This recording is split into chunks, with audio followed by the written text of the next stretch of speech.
চ্যানেলে নতুন হয়ে থাকলে চ্যানেলটা অবশ্যই সাবস্ক্রাইব করে দিও আর পাশে থাকা বেল আইকনটা প্রেস করে দিও যাতে আমার ভিডিও সবার আগে তোমার কাছে পৌঁছে যায়। তো আজকে আমি চলে এসেছি একদম কম উপকরণে সর্ষে বাটা দিয়ে কাঁচা ইলিশ মাছের রেসিপি নিয়ে। খুবই কম সময়ে তৈরি। তো চলো দেখে নেওয়া যাক কী কী করতে হবে।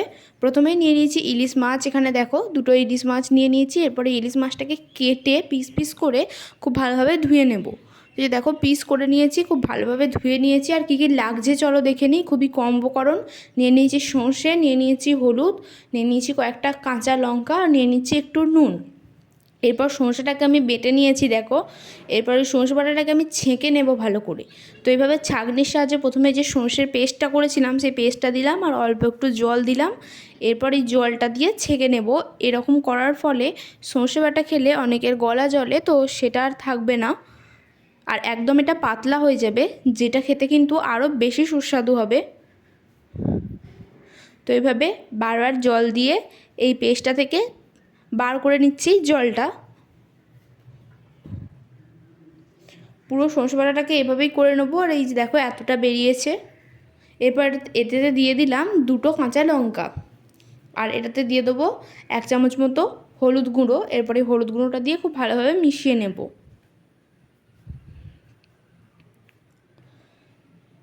এরপর কড়াইয়ে দিয়ে দিয়েছি তেল। সর্ষের তেল দিয়ে রান্নাটা করব। অল্প একটু সর্ষের তেল দিয়েছি প্রথমে আমি। আর এখানে মাছগুলোকে কিন্তু ভাজবো না। এরপর তেলটা গরম হওয়ার জন্য একটু অপেক্ষা করতে হবে। তেলটা গরম হলে যে সর্ষে বাটার যে পেস্টটা তৈরি করেছিলাম সেই পেস্টটা আর কাঁচা লঙ্কাগুলো একসাথেই তেলে দিয়ে দিলাম। এরপর এটা একটু ফুটে এলে দিয়ে দেবো পরিমাণ মতো নুন। তারপর এটাকে আরও একটু ফুটতে দিতে হবে। নুনটা দিয়ে আরেকবার ভালোভাবে মিশিয়ে নিচ্ছি।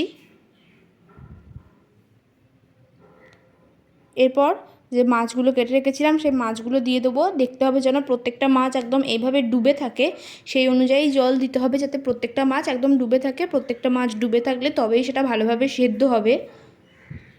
এইভাবেই প্রত্যেকটা মাছ দিয়ে দেবো। এই যে দেখো দিয়ে দিয়েছি সবগুলো। একটু নাড়িয়ে চাড়িয়ে নিয়ে এটাকে ঢাকা দিয়ে দিতে হবে সেদ্ধ হওয়ার জন্য। খুবই কম উপকরণ দিয়ে একটা রেসিপি, তোমরা নিজেরাই দেখতে পাচ্ছ। খুব বেশি উপকরণ এখানে ব্যবহার করিনি এবং খুবই কম সময়ে তৈরি এই রেসিপিটা। খেতে কিন্তু অসাধারণ হয়। তোমরা অবশ্যই একবার বাড়িতে ট্রাই করে দেখো, আশা করছি ভালো লাগবে। তো এইভাবে দেখো 10 মিনিট পর খুলে দেখলাম এখনও কিন্তু মাছগুলো ভালোভাবে সেদ্ধ হয়নি।